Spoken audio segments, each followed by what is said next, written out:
Hello from California. Happy day to you. This is going to be a conversation about story and why you do what you do. Specifically, I'm calling this Dr. Strange story, how I learned to stop being a copy and love my life. So I'm Alex Iglesias. If we haven't met or seen each other in a while, here we go. You can ask questions in the comments if you like. So I thought that I was going to be an engineer. Today I talk about epicness, I talk about evolution, I help people find their unique path in life. But I thought that I was going to be an engineer, specifically a material scientist. I thought combining this material with this material to make this material was amazing. I wanted to design spaceship materials, you know, those tiles that help protect the shuttle from re-entry heat. And I thought I'd be designing snowboards. I actually went to Burton in Burlingame, Vermont, hoping to get some sort of internship. That didn't fly. But I did go and study and graduate with material science. However, I realized by the end that I cared about ideas and possibilities way more than lab work. And I got involved with startups and sales and marketing and graphic design. In fact, I learned about graphic design and Photoshop by helping people create fake IDs in college. Fun fact. So I've done a lot of different things. And one of them in Boston was teaching self-defense. I had a self-defense education company. Now, I was partnered with someone who had been one of my greatest mentors. I saw him as a great man. He was an innovator. He changed the martial arts landscape. I was essentially a carbon copy of him. To me, it was a source of pride to move like him, to fight like him, although the truth is, I had a certain confidence, and I also lacked a certain confidence. I didn't understand that till years and years later. So I was teaching self-defense to organizations in Boston and to adult education centers. And things were going okay. It was sort of conditional. I was like, okay, when I have this many people signed up with me, then I can grow. And I always had these conditions. When this, then I can do the thing I want to do. Again, I didn't know that that was a problem at the time. One day, things really came to a head. I was promoting a course at a women's health club.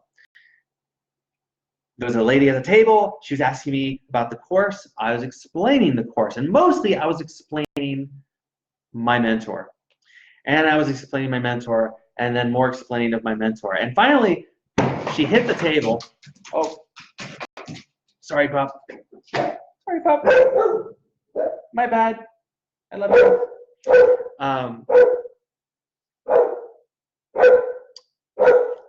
Just a second. I'm sorry. I'm sorry. Oh, great. Awesome. So now we have two speakers.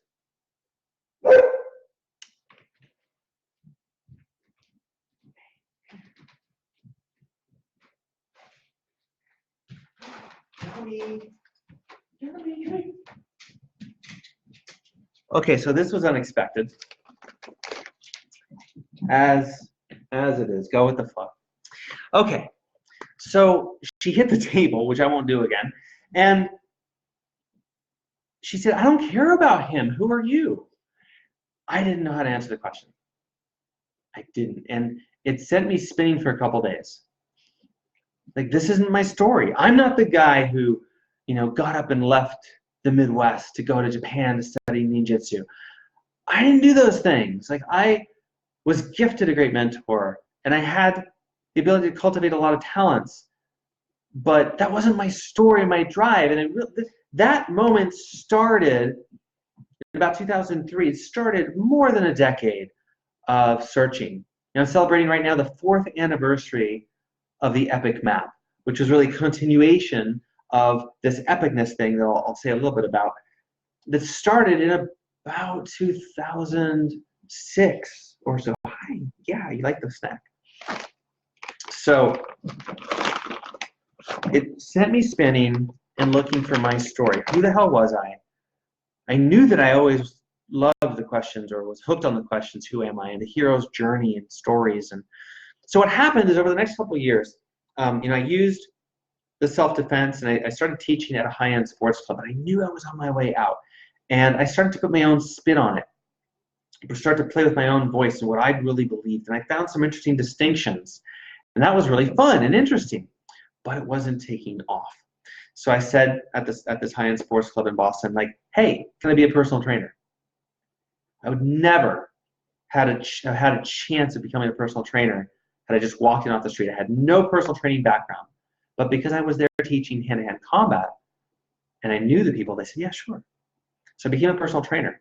And very quickly, I became an expert in mobility and our fascial systems and corrective exercises. I wasn't that interested in bodybuilding or high-end fitness, like going after specific fitness results, but I really cared about getting people out of pain. And I found that I even really would get these strange results with people. They'd say things like, oh, I'm connecting with my family again, or I'm going dancing with my wife again, or like I'm feeling happier. Like the things that they were telling me that they were getting didn't have a lot to do with fitness. Some, but not a lot. It took me a long time to really understand that and unravel it.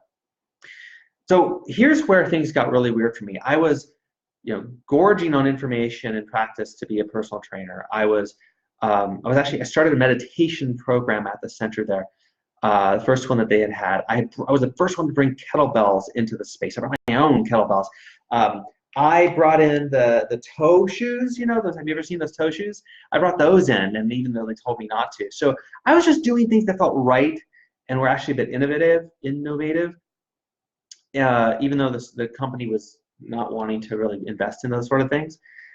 I also taught yoga classes before I had any real training. I substituted, and I had a certain knack for it.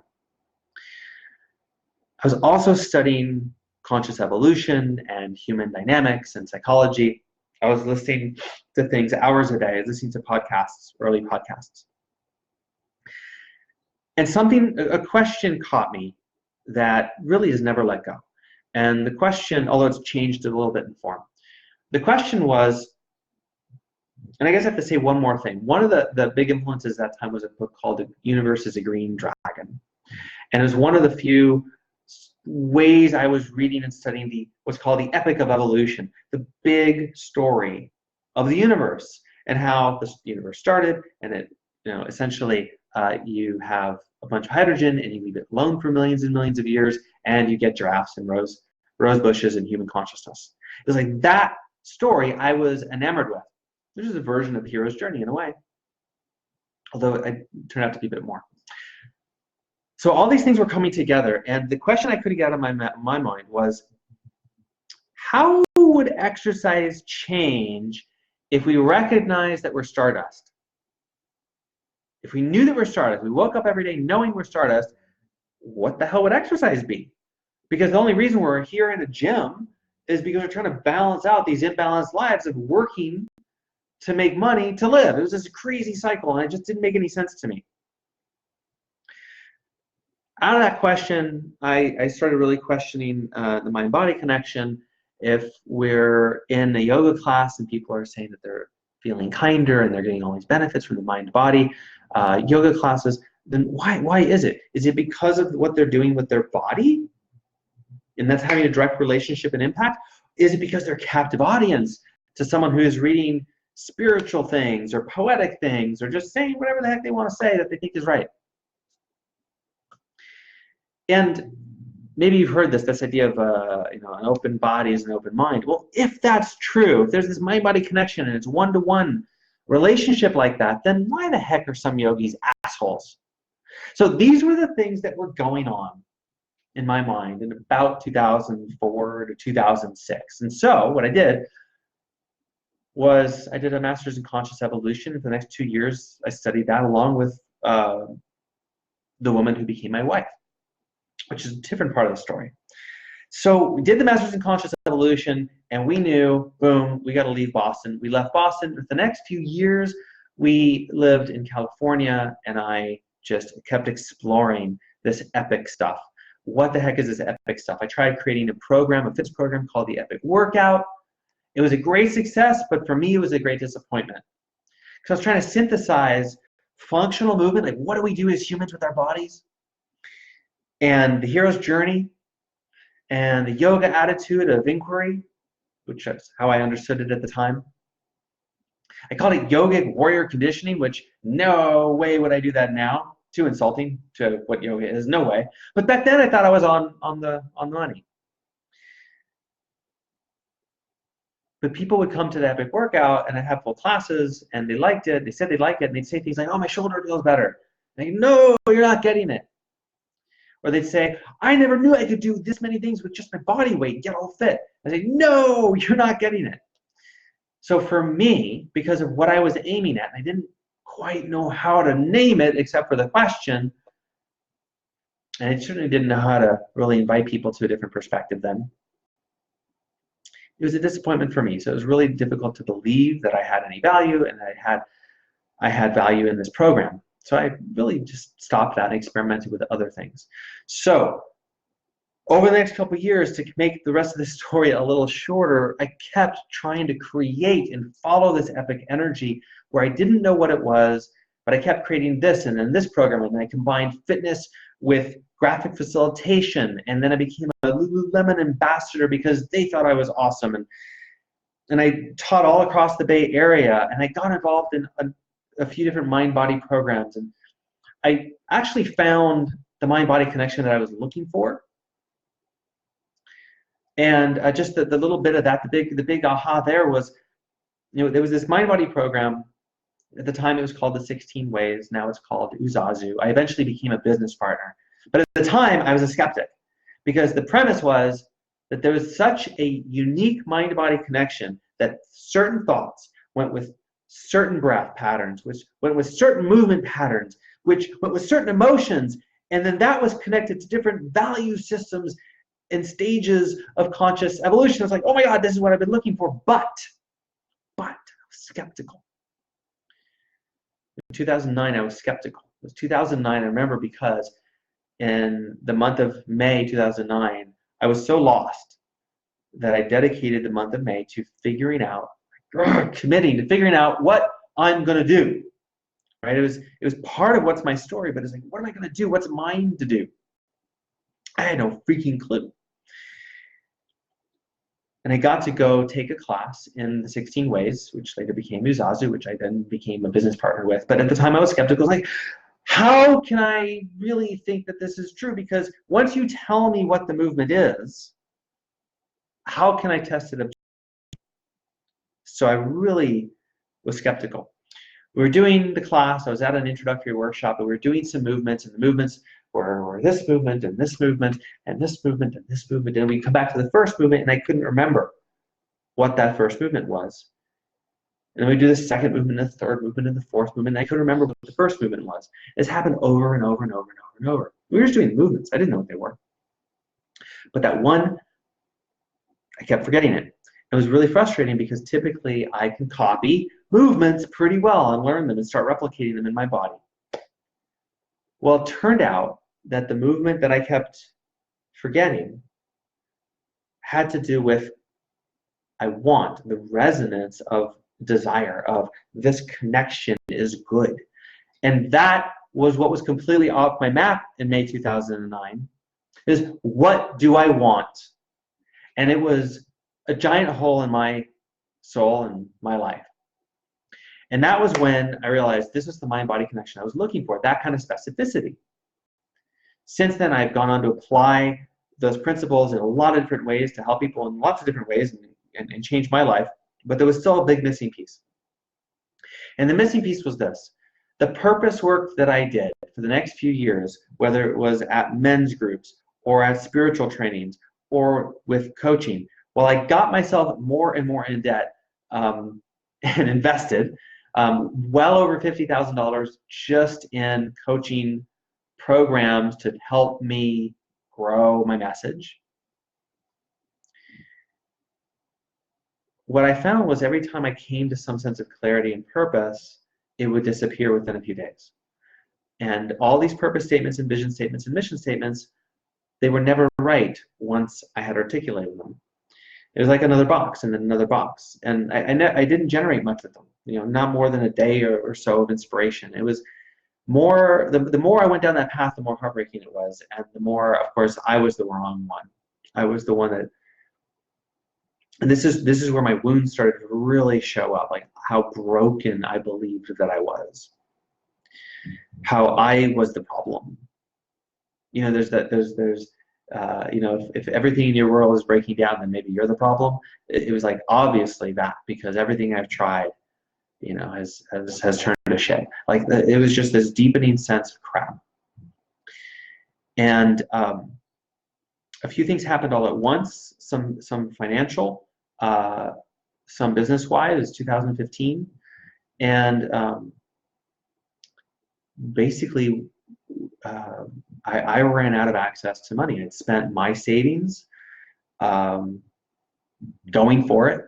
I had debt in the name of going for it. And because of a couple situations, the little bit of money that I had left was made unavailable for a while. And when I found that out through a text, I freaked out and I pulled over. It was the Marriott up in Marin. And I pulled over by this duck pond, and the ducks on the left, and I had a beard at the time that year, and I just cried. I bawled, ugly crying, for a while. I don't know, 10 or 15 minutes. I just screamed at God, like, this is unfair, this is stupid, this shouldn't be happening. Someone with a degree from Cornell, and the things that I've been given in my life, and the privileges, and the master's degree, and all this creativity, like, this shouldn't be so fucking hard to get this thing that I'm obsessed about out into the world. It's obviously helpful, but so I just wrestled with it, and I just bawled for what seems like days. And when I came out of that, processed those emotions, I did have the presence of mind to actually take a picture of myself. Like, this might be an interesting story one day. Within a couple days, it might have been a week, I was at home, and two questions were like I just knew I have to ask myself these two questions. And I got down with a pen and paper, and I wrote down, what's my greatest achievement? And I journaled about it. What's my greatest fear? And I journaled about it. And what came out of that was what became the first version of the Epic map. And I realized a few things. I realized some really big things. And the biggest thing I got out of that was that I wasn't broken. Because if all my life had this fundamental hero's journey at the heart of every challenge in every area of my life, because those two questions distilled a framework that the moment I saw it on paper, like, I had lightning in my body, and I started to cry, but this time good tears. And I just, like, something shifted in me. I was like, oh my God, like, if this is what's up in my life, if this is what's hidden behind my greatest fears, if this is the pattern and the nature and the force and the dynamics driving my fears and driving the things that I create, what if it's not bad? Just what if it's not existentially wrong? Like, that's what went through me. It's like, it can't be wrong. And if it's not wrong, then what is it? And this is what woke me up to, oh my God, well, like, what does it even mean to wake up? To being a good part of the universe. For it to be a good thing that I'm here.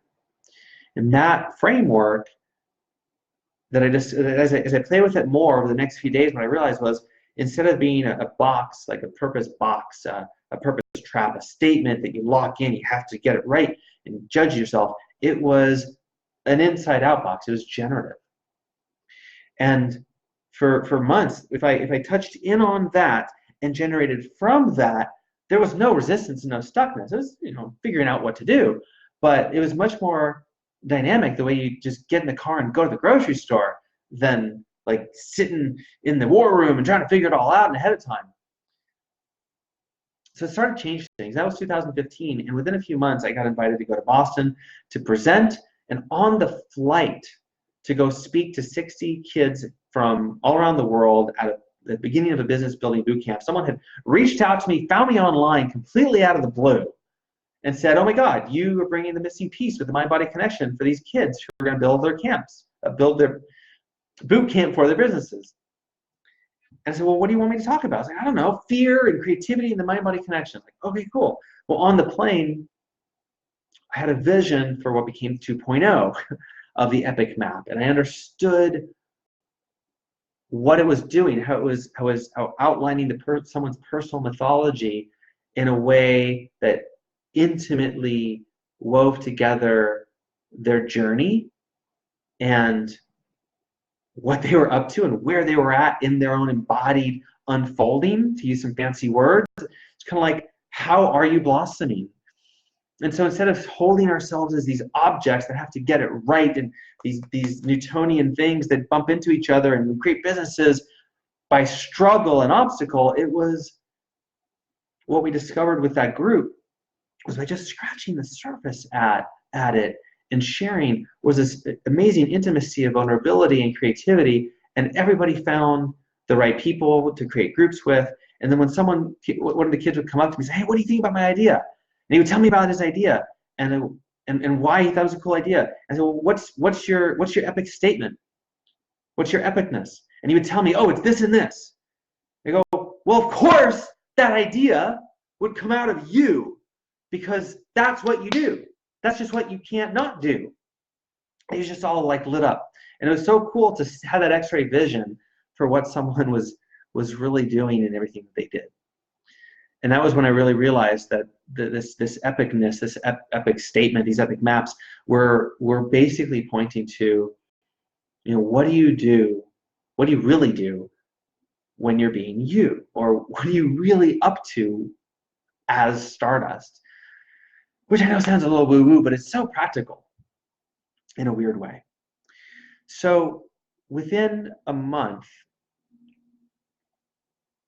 we were invited to go to Hawaii, which I didn't even tell you that part of the story, but for 9 years, and I won't tell that story right now, but for 9 years, we knew we needed to go to Hawaii, and we inched there, and we just kept saying no. We didn't know why, we didn't know how, we didn't know what the purpose was. We couldn't quite align, my wife and I couldn't quite align with our visions, and so the project just didn't go anywhere. Well, something shifted for me, and the way I showed up because of that epic map for me, that I was getting invited to speak differently and share differently, that we got invited to go to Hawaii, and we had free flights, we had a place to stay for 10 days. We're like, okay, well, let's find out if that was the time. And by the end of the 10 days, and so much opened for me, so many doors opened for me, and my wife got 3 job offers, and we found places to potentially stay, which everybody said was really difficult because it's so expensive on the Big Island. And things just said, come here, do this. And it's totally out of control. And when we went back to California, we said, okay, Hawaii is home. Hawaii is home, and we're on an extended vacation in the Bay Area. We'll see what happens. And within 3 months, we had moved. And I had visions for how we were going to move, and they all pretty much happened exactly the way they wanted to. So my battery's going to go down, but I'm going to finish the story. So we just need to go plug in. Thanks for hanging in there with me. Some value here for you. And so let's wrap up our story here. Hawaii, the plans did not happen the way we thought they would. And you can hopefully see that there's been a lot of ups and downs. Like I had an $18,000 month at one point, but it was kind of by accident. And I was trying to share the epic map work, but I couldn't quite get the message. And so really, like, I was so committed to sorting out how to share this with people, because everybody that I touched, whether it was a little bit of the epic map or a whole deep dive, like, everybody had different results, but everybody had profound awakening results. Like, the only thing I can say the 2 things I can say for sure, I can absolutely guarantee, is 1, synchronicities. Like, synchronicities start happening, and synchronicities are basically signposts to your unique path. It's like, how do you walk your unique path? without getting all in your head about assessments and karma and astrology and figuring it out and naming yourself and labeling yourself and synchronicities. That's one thing. The second thing is that doors open.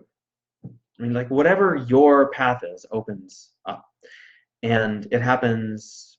Some things happen really fast, and some things just keep happening over time. But like people dive into who they're really meant to be, and they get to come back to who they are.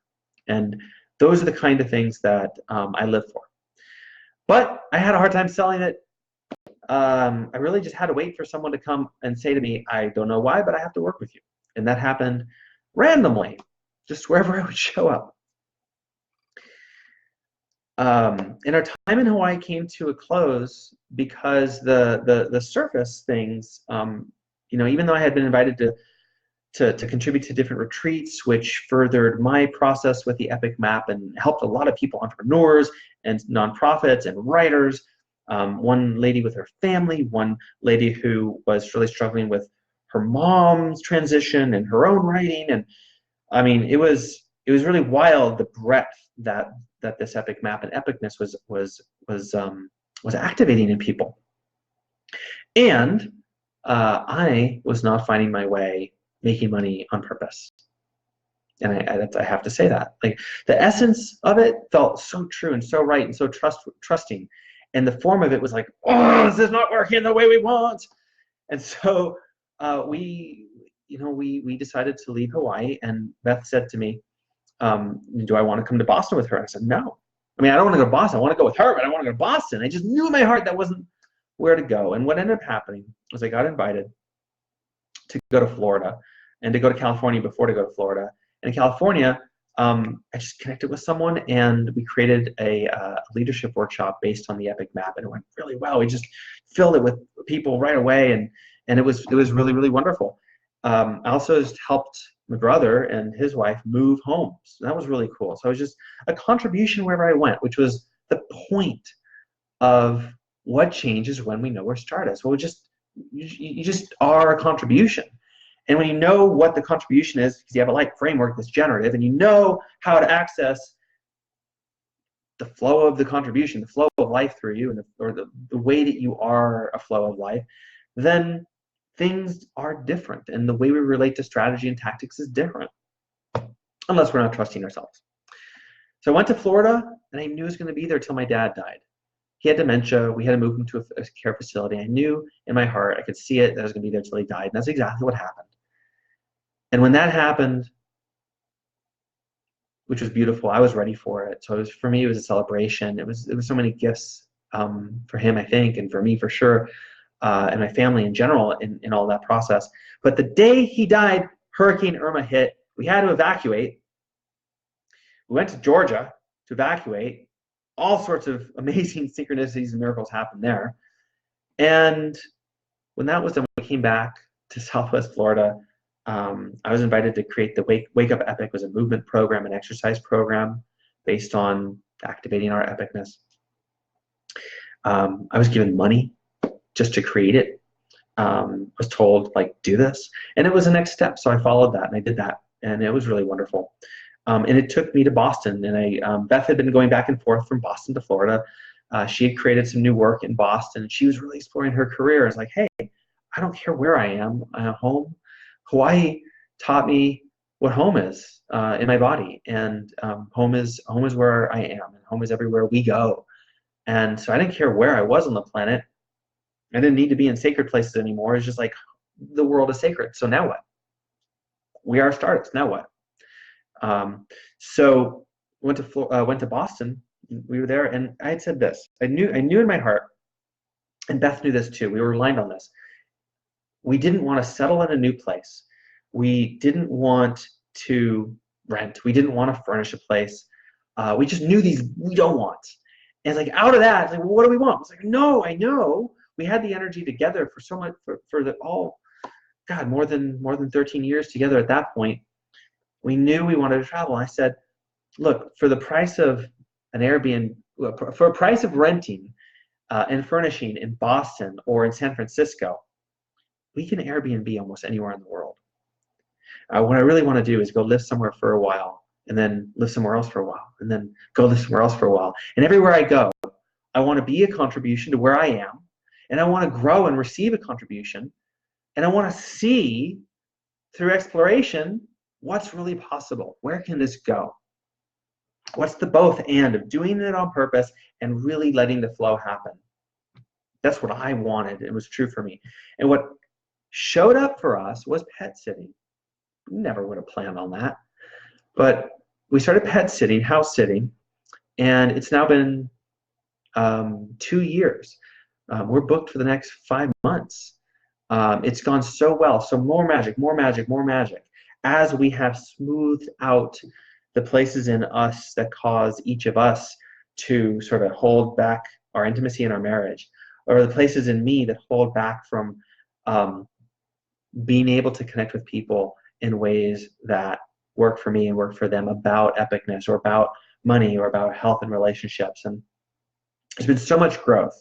And for me, what I credit is that question of, well, what the hell is my story? And then I found out, and I was given the tools, and I was given the clients, and things happened that worked really well, and I was given the struggles.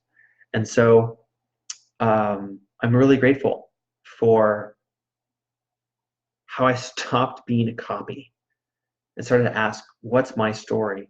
And found the questions that lit me up, that evoked my whole body and mind, that developed my unique skill sets so that I can be of service to you and accelerate whatever the solution is for you to stop being the copy in the way that you are, to get untrapped, to stop being lost in the way that you're lost and where you're lost, in the area of life that you're lost, and to help you navigate the complexity of being stardust, come alive, unconscious and all, and that's crazy, and do the things that make you come alive. So what I want to say in closing right now is thanks for being epic, because you already are epic. The question is, do you know how? And do you know in what ways? And if you want to explore what is your epicness, then we can have a conversation about discovering your epicness. And I have packages that essentially are 3 months, because it's about just that on-ramp and the transition or the expansion, so that you're discovering your epicness, you're mastering your epicness, because there's some wounds and some healing and some mindset stuff that reconfigures, but it reconfigures to who you really are, which is a very different game than trying to model someone and master some sort of mindset so you can accomplish the thing you think you're going to accomplish that'll make you happy, that's really based on your wounds. Ugh. Let's get out of that. Say, okay, look, you've been doing this mess, and it's been your greatness too. And if you knew that you weren't that mess, that you were this beauty, that you were this light, that you were this life energy, and you knew how to tap into that in the way that you tap into it with all the tools you've accomplished already in your personal development and spiritual growth, and you could find and refine and course correct your path, like the Mars rover that I got to work on back when I was thinking I'd be a material scientist, that eventually went to Mars. And you know, the way you get something to Mars is you just send it, and you course correct, and you course correct, and you course correct. And you course correct based on a true path. Because anything less than that true path for too long will not get you where you want to go. And where you want to go is to explore your world and create your world. And there's so many reasons you want to create your world. And so there you go. Thanks for being epic. And if you'd like to discover your epicness, do reach out, and we'll set that up right away.